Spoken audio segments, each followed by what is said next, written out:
Я записываю это обращение по просьбе честных госслужащих, бывших и нынешних сотрудников Нацбанка, Минфина и других государственных финансовых учреждений.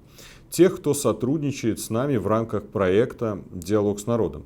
Это обращение адресовано Павлу Владимировичу Калауру, человеку, которого я знаю достаточно давно. Знаю как профессионала, чьи способности могли бы соответствовать должности главы Нацбанка, если бы не несколько «но». Начиная с 2019 года вы занимаете эту должность незаконно. Вы прекрасно знаете, что находитесь на посту в нарушение Банковского кодекса Республики Беларусь. Но даже в этой ситуации вы могли постараться остаться профессионалом, могли работать на спасение экономики страны, а не служить режиму Лукашенко. Режиму, который стал преступным. К сожалению, вы выбрали другой путь. Путь, который привел главный финансовый институт страны к полной потере независимости.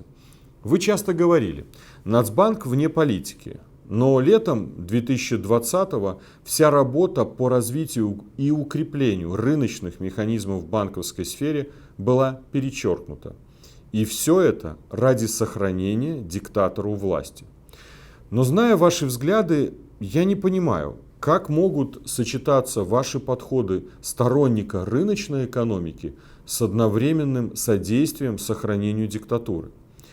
Сегодня Нацбанк пытается создавать иллюзию стабильности, манипулируя и скрывая реальную банковскую статистику, допуская необоснованное включение печатного станка, чтобы удержать режим на плаву. Сейчас Нацбанк дает недостоверную информацию об инфляции, которая даже по фиктивным оценкам составляет более 9%. Уже невозможно скрыть, что она выше ставки рефинансирования, но в реальности она выше в 1,5 раза, почти 15% реальный уровень инфляции в стране. Фальсифицируются данные по объемам депозитов в банках, чтобы создать картинку их ликвидности. На деле же общий объем депозитов физлиц почти в 2 раза ниже, чем указано в отчетах главного банка страны. И, наконец, нам рассказывают легенды об увеличении золотовалютных резервов, указывая цифру в 7,7 миллиардов долларов США. Но правда в том, что реальный размер ЗВР на сегодня опустился к отметке в 6 миллиардов долларов. Минимума, установленного Международным валютным фондом для Беларуси.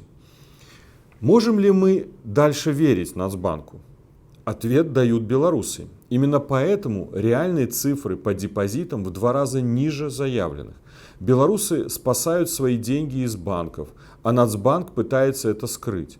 Нацбанку не верят кредиторы. Именно поэтому больше никто, кроме России, не готов давать режиму взаймы. В рамках проекта «Диалог с народом» больше всего обращений мы получили от чиновников из Национального банка. Это больно слышать, но вам больше не доверяют даже ваши коллеги. Именно так и появилось это обращение. Диалог с народом открыт для всех. Павел Владимирович, что вы ответите белорусскому народу?